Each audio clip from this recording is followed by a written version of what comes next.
Yeah, all good, bro.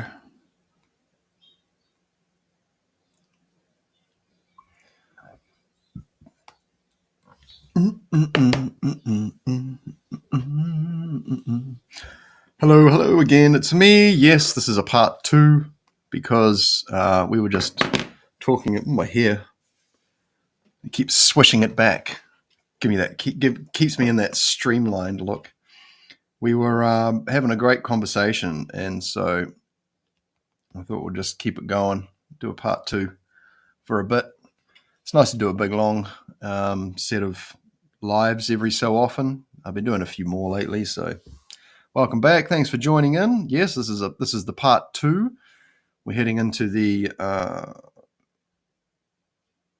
first 2 hours. Oh no, that one there is the one that I need to delete. Yeah, so I think there's some really good. Let's just get rid of that for now. Private that. Cool.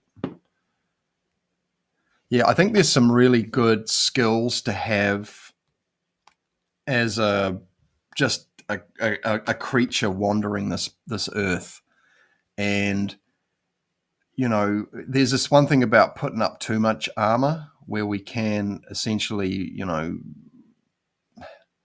shield ourselves from opportunities, because like I said in the previous stream, uh, there was this new kind of like an intensification of this seeing other people as a potential threat because of mysterious lurgy or whatever it was. And so people are putting their guards up, and they are also um, cutting themselves off a little bit from certain types of interaction because they're consciously trying to protect themselves from others. That is at the forefront before the conversation even. And so they're not always completely present because they're trying to protect themselves because of, everyone could kill me because of unspecified lurgy of unknown origin or whatever it was. So, yeah. Um, but as far as like methods for doing that, for creating a protective environment, there we go. It's a bit brighter, isn't it? Yeah, that idea about, learning to shape energy. Like it happens in where is it? It's in Initiation into Hermetics. I think it's when you start dealing with the passing the elements and the energies out through the solar plexus. You start playing with shaping the energy, and that's why visualization stuff. I've got to say, look, man, these exercises are actually really fun, and they're so cool and fun. I think this is a really important reminder for anyone is that we're having fun here, guys, and we're enjoying our way to greater awareness of things, more interactivity. We can see how we can do things better, stronger, faster, with more care, more finesse. We can bring new things in that are, we're attempting in a sense to be on the leading edge of whatever it is that we're doing.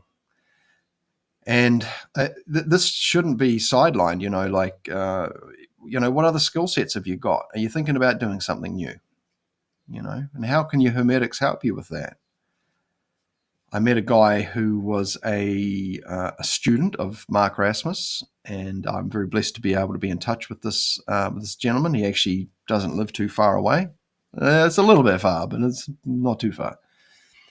And one thing he pointed out to me was, he says, look, it's all good to develop the skills in that, but when you've got something to put them towards, like a goal, now you're really sort of, doing it, right?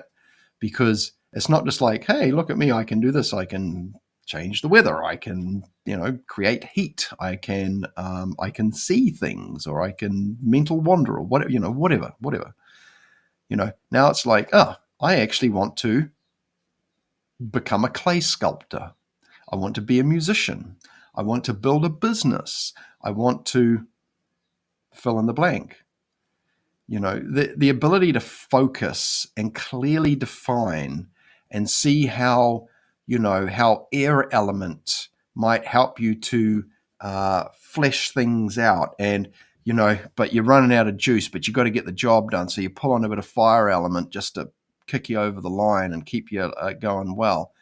And, these kinds of things. And then, you're solidifying, the cohesive nature of the water element, pulling everything together and then turning it into this combined earth element type situation.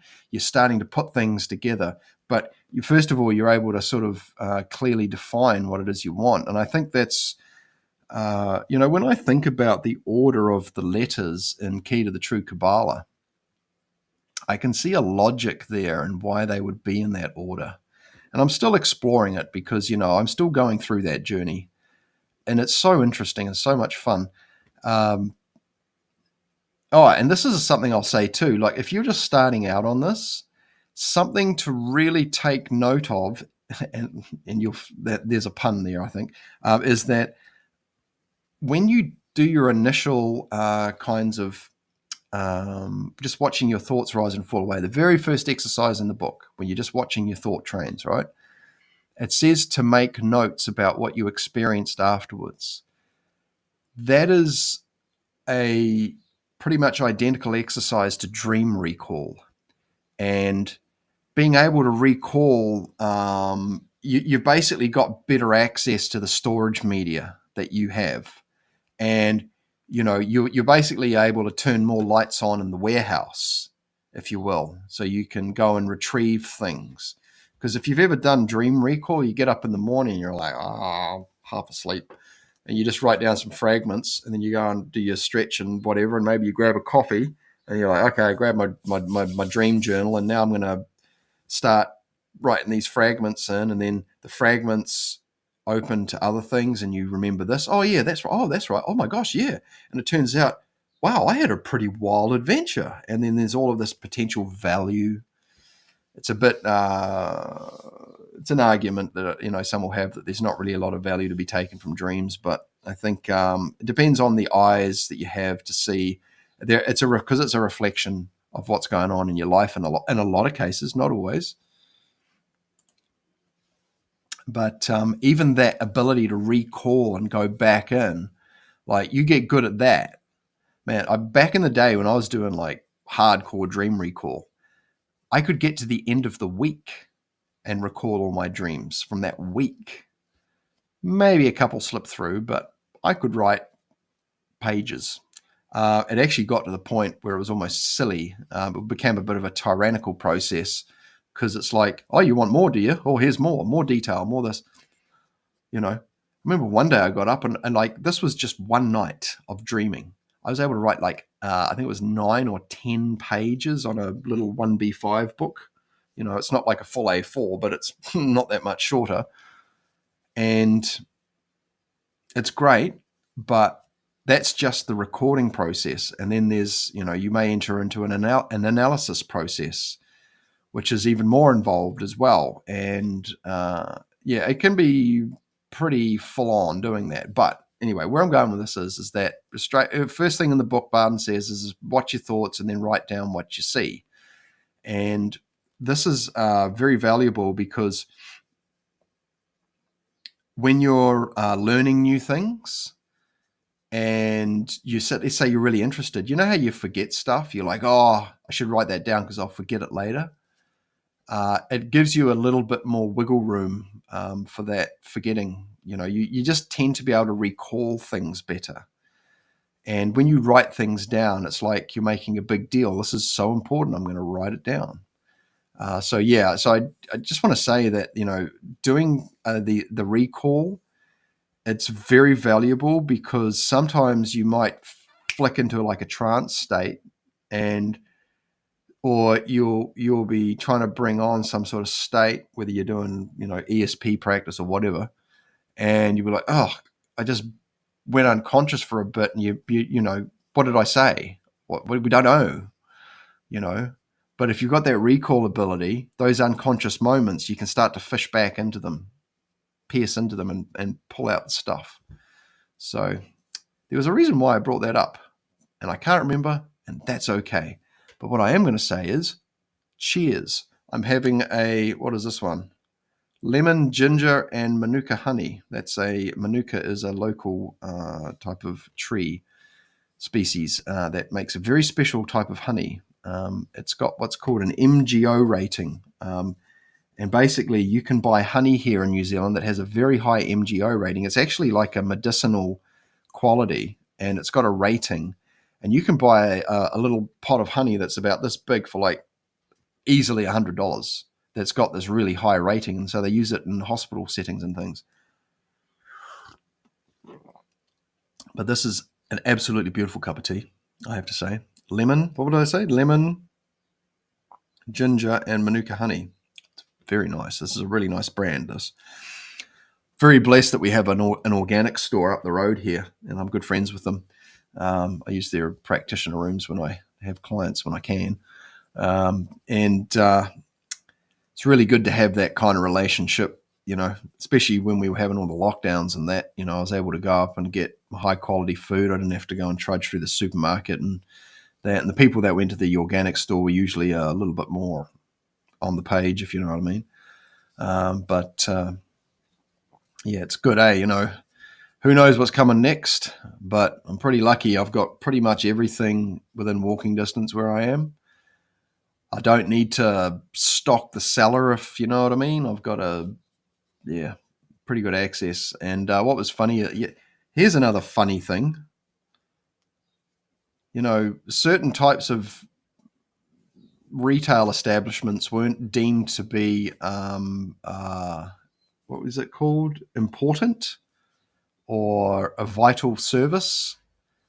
And one of those that was deemed not to be a vital service was our local health shop. Yet the alcohol shops were open. I can kind of understand that. But anyway, I'm not going to get all grouchy about that again. But yeah, it's good that it's good to be in an advantageous position, whether it's because of your proximal surroundings or your skill sets that you're developing. Because navigating right now, who knows what's going to get thrown at us. And so if you've got a bit more of a refined eye, and that goes for all your sense gates, you've got access to more data and higher resolutions of that data as well. And that's going to help you, And I think too, especially with the pressure that gets put on people in these sort of situations, you can kind of lose your grounding. Like, people were just so ungrounded during those lockdowns, man. It was all fear. It was people stressed out. And when you got stressed out people, they're easy to get to do stuff. You just got to stress them out enough. And, fear's a great manipulation precondition. But anyway, those of you who are into putting the good vibes out there by whether it's being a muso, making art, whether you might be a counselor or a nurse, or you're a Reiki practicer or an acupuncturist, or maybe you just get on YouTube and like to talk. Keep going, man. You know it's the right thing to do. And yeah, sometimes you got to take a break. I've got to have breaks sometimes. But the bottom line is that, I don't know, how much we can turn things around ourselves individually. It's a big ask, even if you are, even if you are wielding the letters of the universal keys of reality.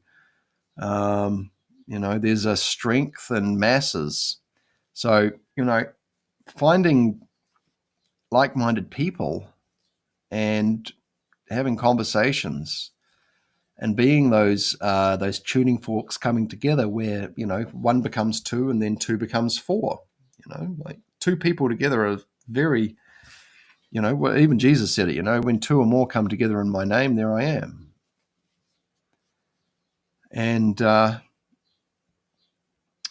of the reasons why I'm doing these lives is that sometimes I'm just like, oh, it must be time to jump on, People show up and you guys want to talk.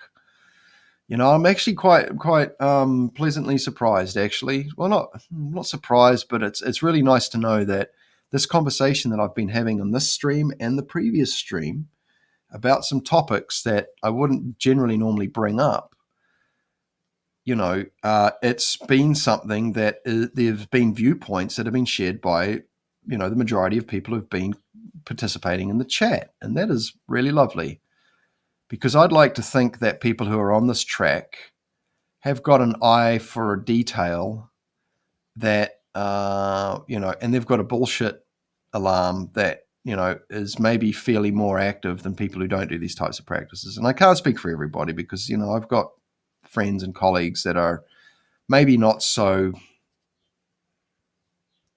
they don't warm to this kind of conversation that I'm having here as such, like we were having with you guys, So I'm very grateful for you all. Thank you. And like, this is all just my experience and in some cases, my opinion, but I don't really push my opinion. I don't think, it's more, if I want to make a suggestion, I'll just straight out say it. But when it comes to, just observations, like, I'm out on the street, I used to be quite well known in my local neighborhood because I was a very prolific guitar teacher. I've taught in 20 plus local schools. Had taught hundreds and possibly thousands of children and adults and whatever. And so I'm out there and people know me and people know my family anyway. So, I'm out there and I'm talking to people and I'm asking them what's going on. And they're like, oh my gosh, this and this. Things are hard out there. We had a Subway close up the road here. I know he's been trying to get out of it for a while, but then one of our local plant-based cafes, and there's only really one in the street, that closed down too. People find it hard. Small businesses are doing it hard, man. And there just seems to be all this constant stress from the establishment too. They're not making it easy. They say they're trying to fix things, but money's going all over the place, but it's not really seeming to be going to the right places, the places that matter. And we're aware here in New Zealand that, there's certainly certain industries that have got a firm grip in legislation development, and they're not even a secret. They're just like, it's just what is. I'm just gonna try a different look here. I'll see if I can give myself a tan, eh? There we go. Just pull that back a bit. No, I don't like that one. That one's better. Let's go for that. So yeah, we've got some comments here.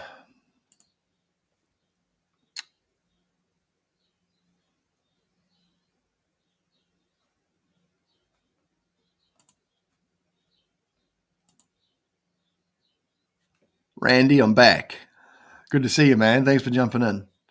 We better catch up sometime, eh? Greetings, Mark. It's wonderful to see you. Thank you for joining us.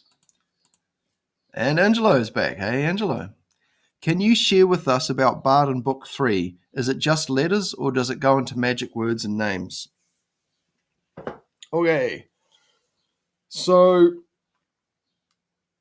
if you go to the back of the Key to the True Kabbalah, right,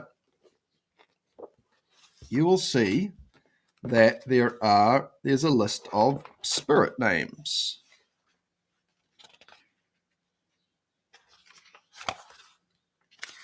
Okay. And they are, there is a quality, there's a spirit name, and then there's a spirit name for the quality and a spirit name for the quantity. Now, as you know, I've been pretty straight up. I'm not engaged in spirit magic. I have not worked through the second book, okay? And I used to do a bit of Golden Dawn stuff back in the day, but hasn't really, struck me as being an urgency thing. Right now, learning these keys is, let's just say it's knocking on the door every day. Bro, do this. Bro, get your keys down. Bro, get your keys down. soak yourself in this one, soak yourself in that one, balance them out. That's kind of what it is for me. I can't say, you can't take this as being, well, if Phil's doing it like that, then I should do it like that. No, this is a very, very personal thing for me. And I'm really grateful for people like Bob and Jake, who have created courses where you can basically get straight into this Kabbalah work. There's a lot of benefits to it. And I know it's a bit of a contentious topic because Barden states that, you should be at least at step 8, I think he said, before you even start book 3. And people would even say you need to do book 2 first and da-da-da. But anyways, to answer your question.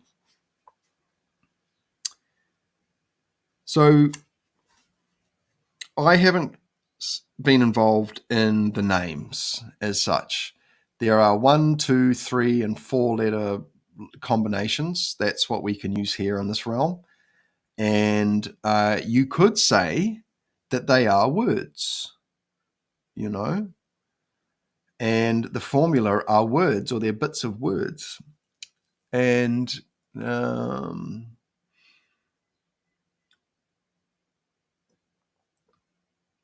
some would even say that the intelligences are made up of the letters. Their names are derived from the letters. And but then again, like the letters have no personality apparently, but there are spirits that look after them or are involved in them. But it's hard for me to comment because, like I said, I haven't involved that. But as far as magic words go, I mean, you could consider a formula to be a word of sorts. It's a word that you spell out, right?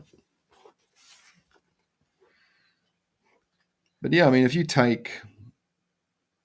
go into the back of the book and take any one of those names, right? And then you go into the second book, because these are all beings from the Mercury sphere, I understand. If you then take those names and then go into the practice of magical evocation and you go look up what the nature of that spirit is, you can get a description about them. And then maybe you get like Nenad's book, or I think Andre's got a book too, but I think Nenad's got the one with the most details. I haven't read it. I've only heard about it. And then you go, okay, well, what letters make up that name from this book? And then you grab the second book and you go, okay, well, how does that line up? Because it's language without the Kabbalistic. Yeah, so there's language that doesn't have a Kabbalistic utterance mechanism. That's just everyday language, like what we're using here, right? But as soon as you move into that mode, you're starting to speak the language. And I mean, this is how you can explore it anyway. I mean, I'm sorry, that's probably the best I can do for that right now. My practice focuses on the first and the third book primarily, and the revelations that come from that. I do go a little wider. I still have a look at things like the Zohar and Sefer Yetzirah, and I do enjoy reading books on. What am I reading at the moment? I'm reading. Actually reading a really awesome book called Urban Shaman. It's very well written, and the chap, he's written stacks of books by the looks of it. But I'm finding that I've got to be I've got to keep learning stuff. And I've got another book actually I'm reading on Tai Chi that Bob recommended called it's about intrinsic energies by Stuart Olson, I think. But, as I make my way through KDQ experientially, like we can talk about things intellectually, but experientially is really where I would like to focus, because then I think when you're attempting to part knowledge, and it's just, yes, I have an intellectual understanding of that, but I don't have experiential understanding of that. It's good to share that. Because then you're coming from a place of a deeper knowing, because there's, people can know stuff and then but then people can really, really know stuff. They embody it at a deep level because they've had a personal experience with it. I mean, there's a big difference between someone telling you about what chocolate tastes like and then you actually having a piece of it yourself.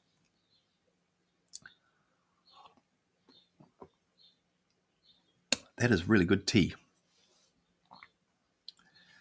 So, yeah, I mean, some magic words that you might come across are obviously like if you do the lesser banishing ritual of the pentagram, But if you look at the names of the angels, Michael, the fire, the guardian or the angel of the archangel of the fire element in that region, K, L, and maybe the vowels as well. But that's essentially like maybe the C and the H is separate because we can have that in Kabbalah. But I mean, look, we're trying to, it's like trying to line up the 7 chakras of the 7 dwarfs sometimes, like there's not a clean crossover sometimes. But, is there a fire element letter in Michael's name? Yes, there is. No, hang on. No, there's not. No, there's not, unless the H is, the Kabbalah letter, which is a fire letter. But yeah,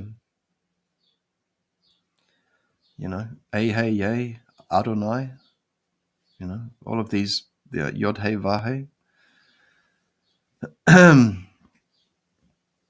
You break those words down.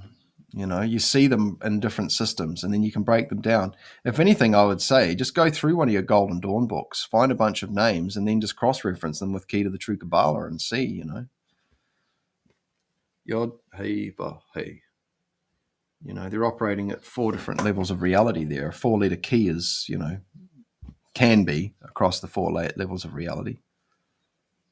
But yeah, I probably won't speak too much more about this because I'm a bit grey on it, to be fair. I used to do a lot of study on Golden Dawn and practice and that back in the day, but I'm just sort of pretty much preoccupied with working through soaking in single letters at the moment. And I also, really enjoy exploring the formulas. The formulas are quite impressive, I must say. Like the single letters on yourself, very impressive, but those formulas, I've used them in situations and I've been very pleased with the results and the outcomes, especially when people have asked for help or I've been trying to help someone out,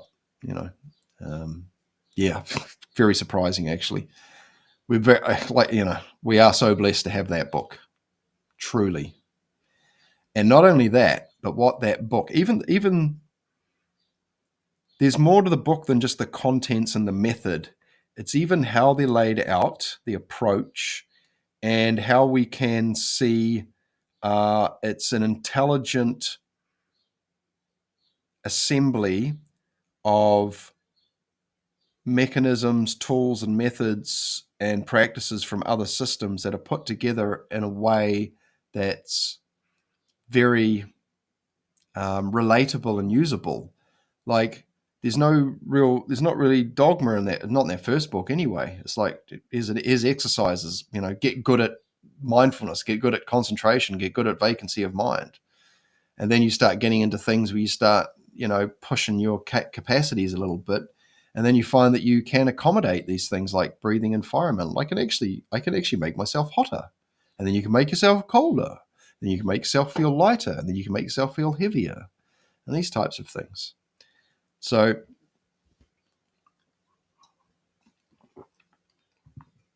this kind of approach of working with what you got and stretching your abilities based on currently available capacities. Yeah, you can have some pretty interesting experiences, actually. Oh, good. Thank you, Angelo. I'm glad that was helpful to you. Cheers. But yeah, I think when it comes to that third book, even the first book, there's going to be a lot of hours involved, But you can discover usefulness straight off the bat as well. Like if you just take the mother letters out of Key to the True Kabbalah and use that as your train with those instead of using, say, just the elements out of Barden's book, because Barden does kind of hint at the mental level of the elements when he brings in the colors. So he is actually hinting at the letters in the first book, because he says, you can just breathe it, just get used to heat and cold and up and down sort of thing, or heavy and light. And you can add a color to them if you want, but it's not necessary. That's a mental level activity, right? Or the fire pole, using that. But it's basically saying, some people can do it and some people can't. But it's not the most important thing. We're dealing with the development of the sensation body, of the astral body, and that. And but yeah, I mean, I've got to say, I've had a natural kind of ease in which I've slipped into the Kabbalah work, and I've certainly been prompted to just get straight into it. And I'm very grateful for people like Bob and Mark Rasmus and that, who are, brought it down and fleshed out, some important considerations. Oh, here we go.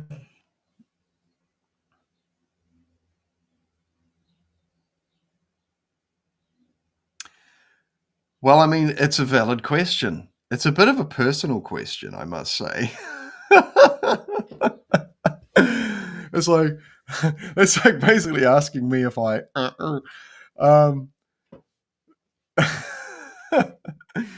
but it's a genuine question. It's a genuine question.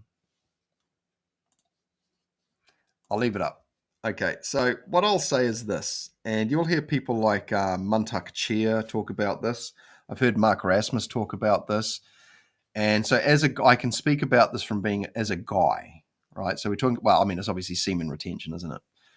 So I'll try not to be a 10-year-old and laugh. But you got to keep the fluids fresh. So even Muntak Chia will say, like depending on your age, it might be every, if you're in your 40s, it might be once a month. You need to shake one out. You need to clean out the pipes.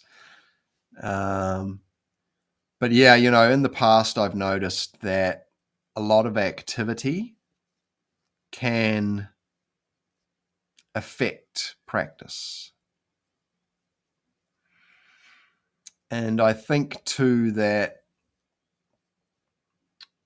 just generally speaking here, the nature of what's taking place while you're in process of,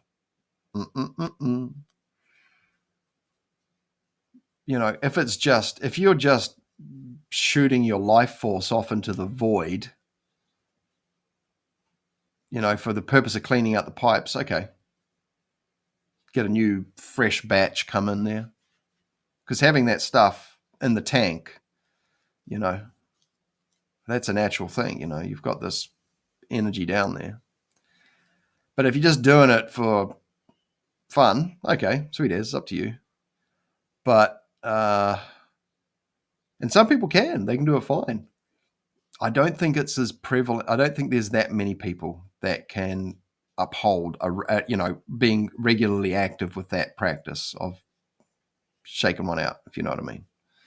Or, when you're engaged with a partner,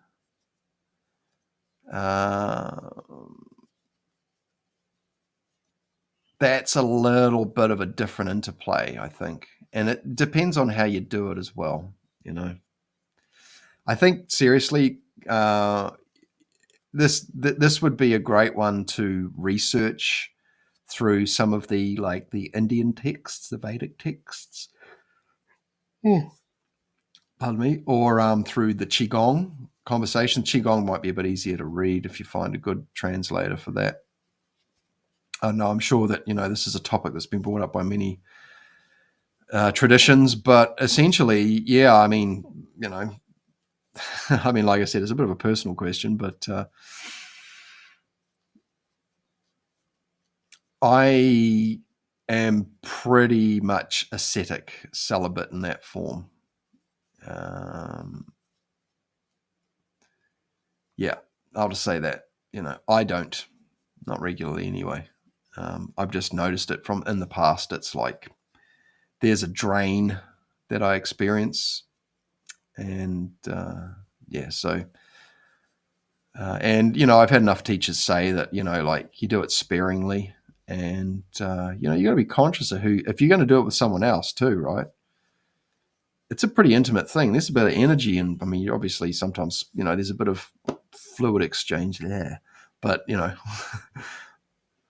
there's an energetic exchange as well.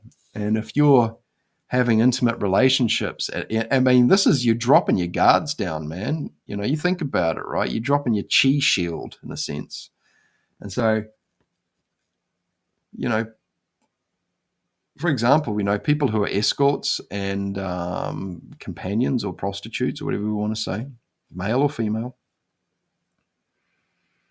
That's you're exposing yourself to who knows what.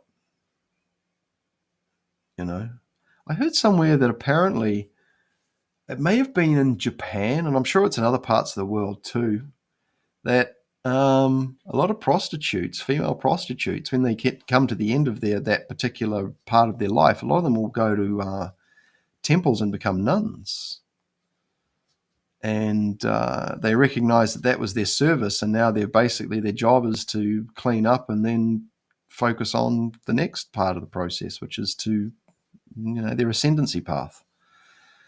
And so, yeah, I mean, I have no doubt that, there's plenty of virile men out there that need to be serviced. Otherwise, they can get a bit cranky. There's so much diversity in the species, isn't there? But anyway, so I hope that answers your question. So, no, not really. I don't. And I do notice it. That's the thing. Especially once you start doing a lot of Qigong work.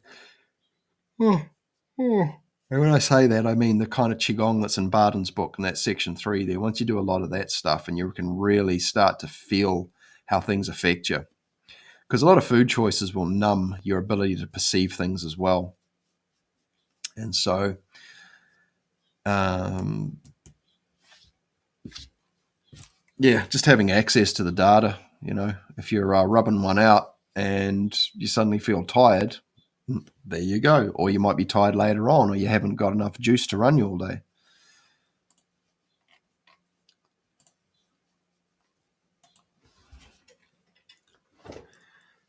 But yeah, so anyway, while we're here, let's play a bit of a game, eh? So yesterday, I think it was yesterday. It was either yesterday or the day before. I ran a couple of streams, or a stream. I think it was just one stream actually, where we did some card guessing just to help us sort of practice our our psychic skills. Oh, good. Thank you. I'm glad you enjoyed that answer. That was good. Well, it was useful anyway. So what we're going to do is, I've got a box of cards here. There's 5 decks in here, and they're all mixed up. So, once the ace of clubs comes up, there could be another ace of clubs. In fact, there could be 2 or 3 in a row. So I'm just going to grab a random mix of cards here. You don't have to enter your answers into the chat or anything like that. This is more personal, okay? Because basically what we're going to do is that we're going to start off with a real easy exercise.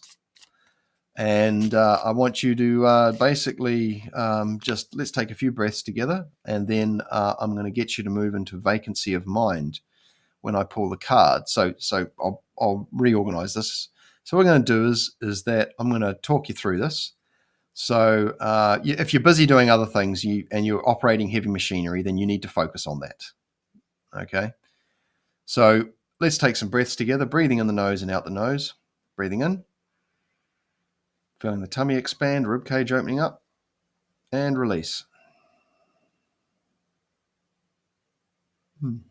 Breathing in. Hold it, and release. Last one, breathing in. Feeling nice and full, and release. And just let your breath normalize. Let's get nice and peaceful, nice and still.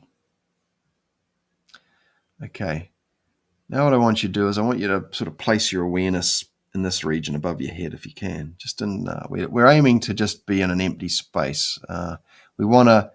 The intention is that we want to correctly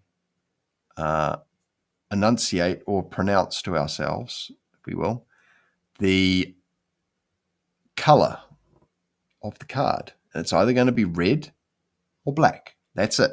Nothing else. So what we're going to do is we're just thinking, okay, that's the goal. That's the intent. Now, the environment we're going to create in our mental space to allow the information to arise, and there's going to be noise, and there's going to be bits of information that try to butt in that isn't correct, and that's okay. What we're trying to do is we want to just basically do blank mind. We want to do a vacancy of mind, and then information will arise, and the way that information will be received, and it'll have a certain flavor or sound to it, or it'll have something about it which identifies the source or the value or the validity of it. So what's going to happen is you're going to get a whole bunch right and you're going to get a whole bunch wrong. And the more you do it, the more you'll get to know who's telling you or where that information's coming from and if it's worth listening to or not. Because some of it's just going to be, your busy mind, or some of it's going to be some chatter from a cheeky little who knows what, just trying to, who doesn't know any better, who just wants to play along. Look at me, I'm doing the thing. All right. So we're in a nice relaxed space. I want you to, here's the card here.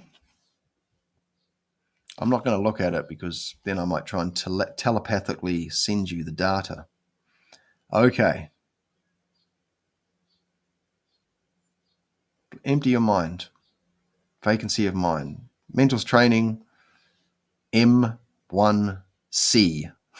We use the designators in the book. Okay. Red or black?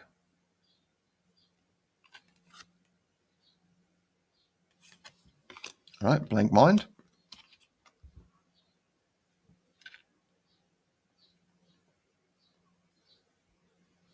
Red or black?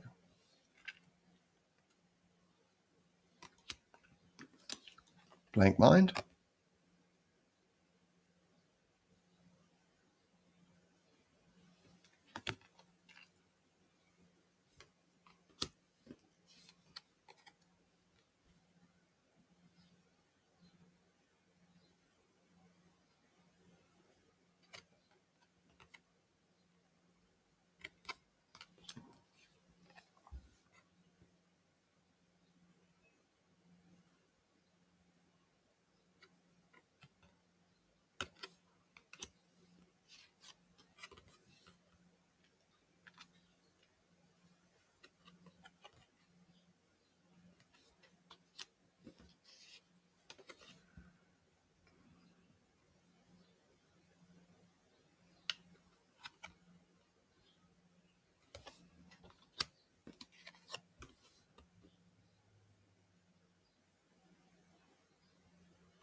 Red or black?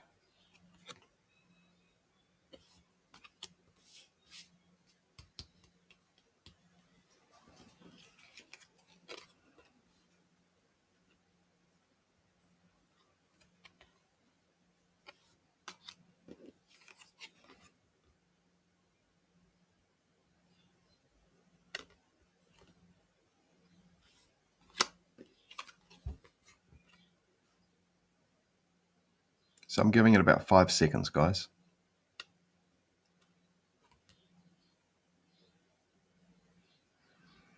Remember, just keep that breath moving nice and freely through the nose. Release any tension you might feel in your head.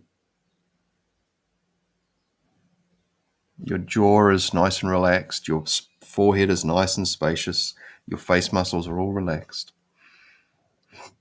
Excuse me. You've got your awareness up here. It's up from where it usually is down here. It's sort of up. Ooh, look at that.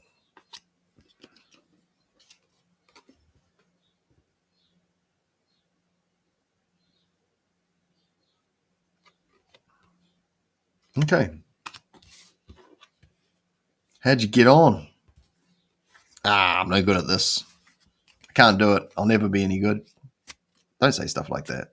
I used to have guitar kids and parents say that to me. I'd be like, what are you talking about? You just got to train it in. You got to learn how to do the mechanics of it. And then you just got to sit down and do it. All right. Now we're going to do the same thing. But this time we're going to do it with... actually, I'm going to grab a different deck. Hang on. I'll be back in just a moment.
Alrighty. Oh, okay. Oh, I didn't turn the microphone off. I better remember to do that next time. What do we got? Thank you, non-duality. I appreciate you. You have a beautiful day. Alrighty, guys. So what we're doing is we're doing some, what you might call impression work. Okay. So the protocol is this. Essentially, we're getting ourselves into a nice relaxed state. I use nose breathing. I relax my face muscles, my jaw, and my brow. And I then pop my awareness just up here. Some people will turn their eyes and look up to sort of point their awareness up that way. That's one way of doing it. But essentially, you're just putting your awareness above your head best you can, or just up. Okay. And let it spread out, spacious, into a larger mental space. And then what we're doing is that we're just, we've set the intention that we're wanting information regarding what's on the card, basically. We're not necessarily even trying to guess the card in this case. We're just after like impressions. We just want to invite potentially, relevant information. So what I've got here is I've got my my Harris Crowley deck. Nice big cards here. There's a lot of symbols on some of these cards, and some of them are just very simple. But you might get the impression of a color or a shape or a type of image depicting something or someone. And that's what we're aiming for here. Maybe there's geometry, or maybe there's a sharp thing or a pointy thing, or maybe there's a soft fluffy thing, or whatever it is. So let's just run through it again. We'll do 5-second intervals. I'll get 1, 2, 3, 4, 5, 6, 7, 8, 9 cards. We'll do 9 cards. We'll start in Malkuth. We'll go up to the top and come back down again. All right, here we go. So I'm going to pull one of these out. Okay. And we'll give it 5 seconds. So remember, what we're doing is that we're moving into a nice open, like expanding our mental space,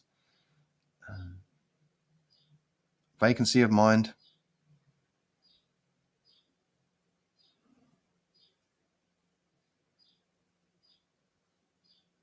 Okay.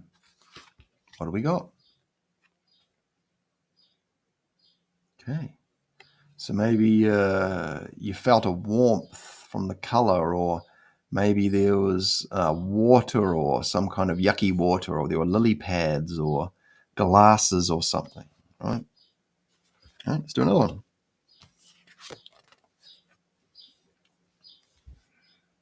Okay. No. What could we see? What impressions are there? Is there a predominant color? Is there a feeling? Is there a noticeable type of texture, perhaps? Let's find out. 3, 2, 1. Okay.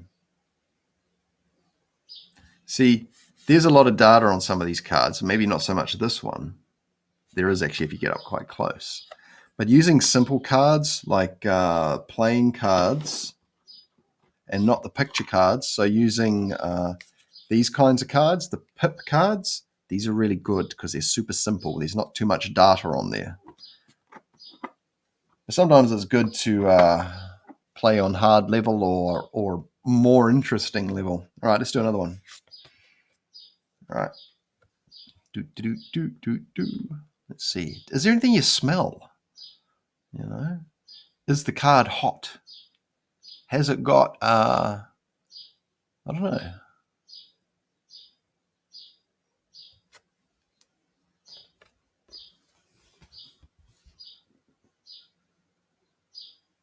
One thing that's cool about these cards is they've got astrological symbolism on them. So that could be a giveaway too. What's warm about this card? Well, it's got a sun and it's got a Sagittarius down the bottom. I think it's Sagittarius. Yeah, it is. Let's try another one. Hang on.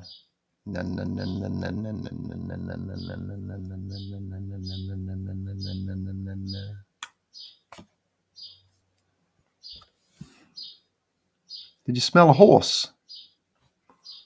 Maybe you saw a picture of a stag or a weird-looking mace kind of thing. I'm not sure what that weapon's called, or a shield, or a disc, or a field. Maybe you smelt barley. Who knows? This is you going, what information is coming to me? What does it sound like? Is information coming through? This is one of these things where it's good to get really quiet. So I'm just going to do 5-second shows of the cards now, okay?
Last one.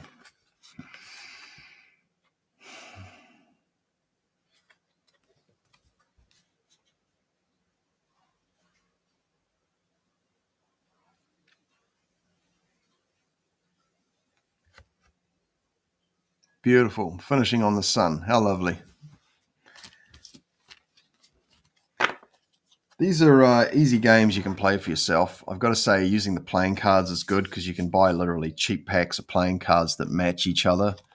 And you put 5 of those in a box, shuffle them all up. It's a bit of a job shuffling them. But you get some friends around and everyone does that. And then I'll have some friends over and I'll have that box sitting there and I'll say to them, hey, look, you guys want to play a game? There's no prize, maybe some satisfaction. And there's only one, basically you're going to pick a card out and you're going to think what the card is before you pull it out. But the only rule is this, is that no matter whether you get it right or wrong, you stay cool and calm about it. You don't get emotionally, okay? I just want you to stay real chill. If you get it right, awesome. That's cool. Just be like, oh, okay, that's interesting. If you get it wrong, oh, that's also interesting. And I tell you something else too that's quite interesting.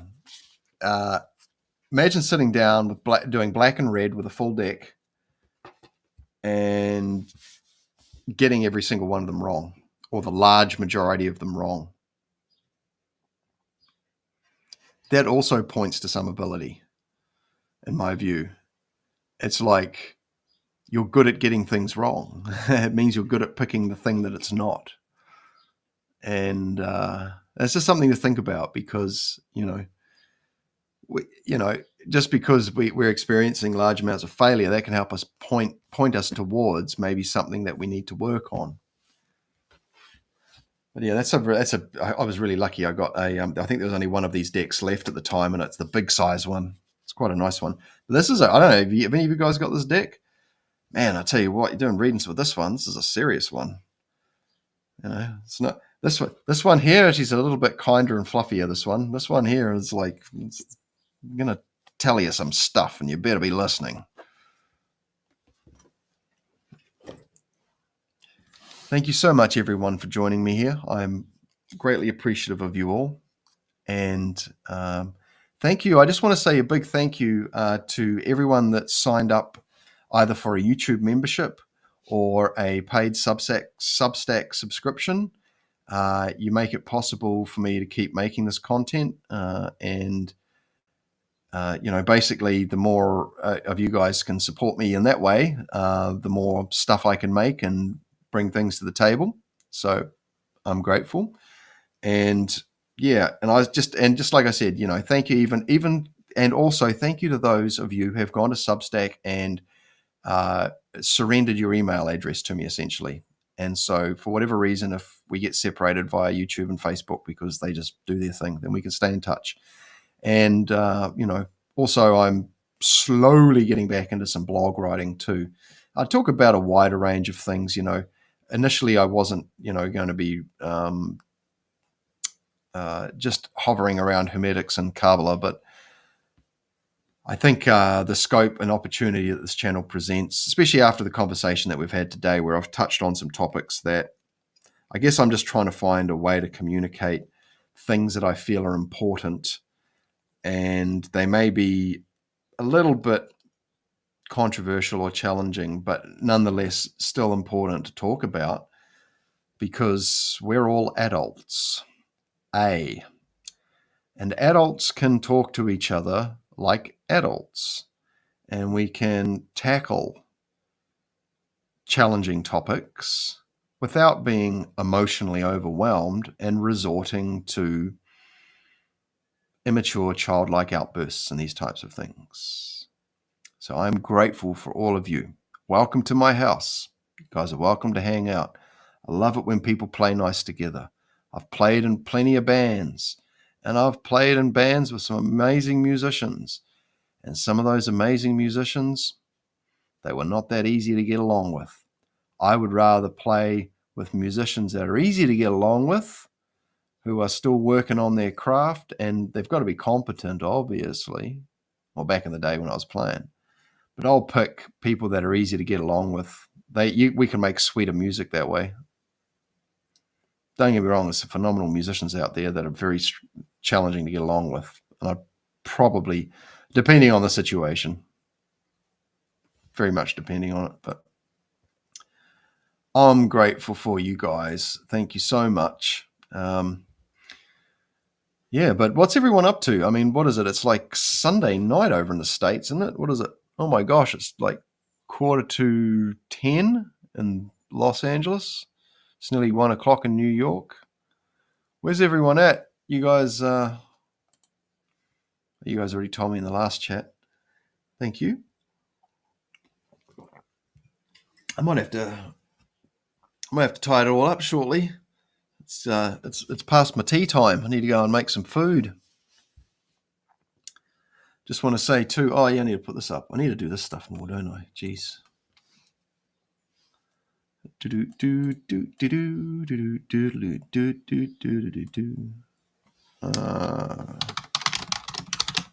out for one-to-one sessions and readings.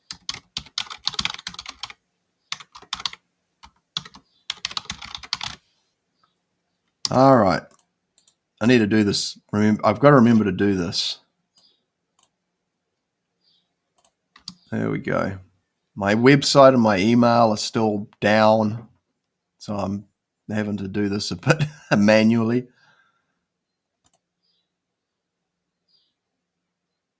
That's correct. Yeah, that's good writing. If you would like to connect with me directly for a one-to-one session, either a meditation, healing session, or for a tarot, I call them tarot conversations, more so than readings, but I want it to all fit on the banner there. You're most welcome to reach out to me. And I'll, I obviously, my full-time profession is as an energy healer, and I teach energetics too. And I can certainly help out with readings and that as well. And so, if anyone wants to hit me up, that's my email address. And once I get I might just have to make a placeholder website for now. I don't know what's going to happen with this, with the current website. Having to make something and then rebuild it, and then, oh my gosh. But yeah, it is what it is. These are the challenges that are sent to us to deal with. And now,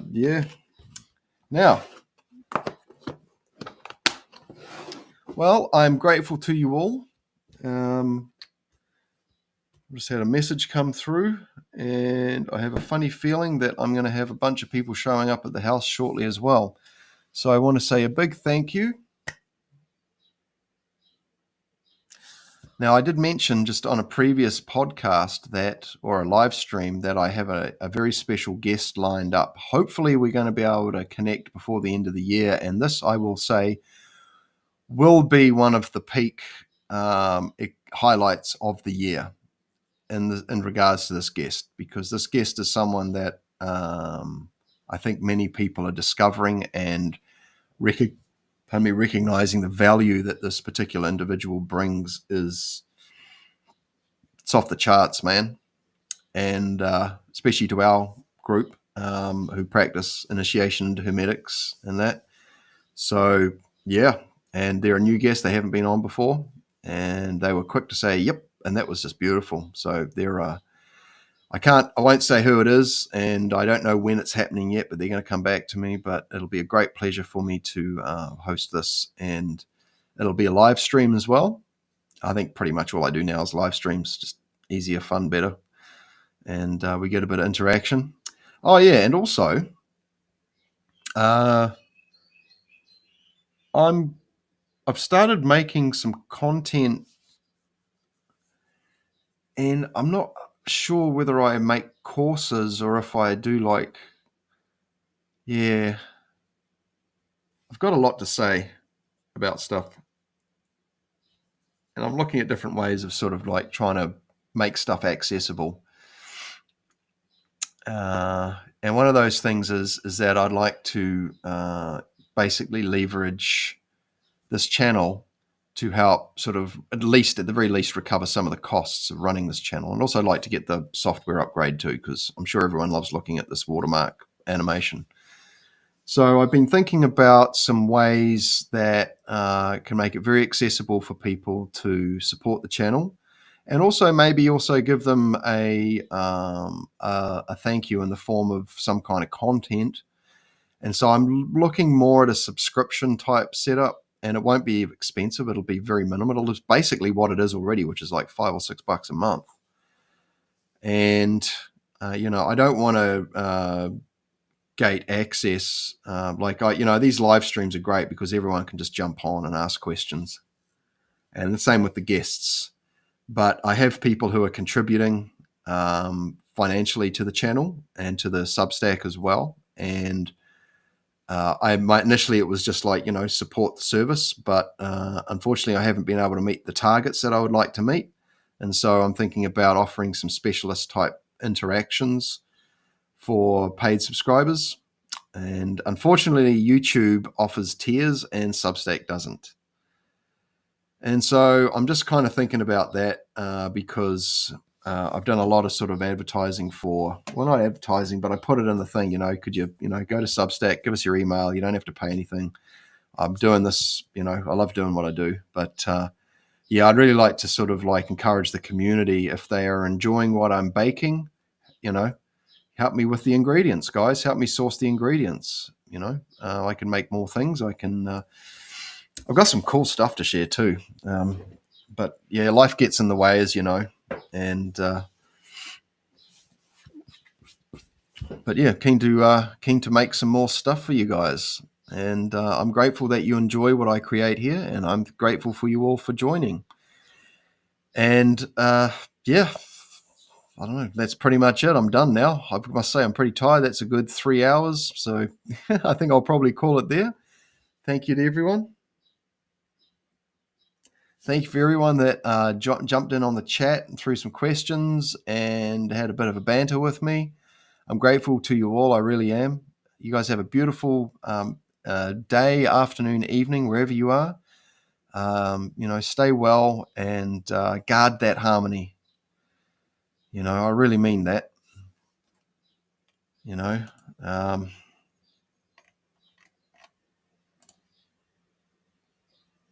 Oh, thank you, Freya Spirit I appreciate that.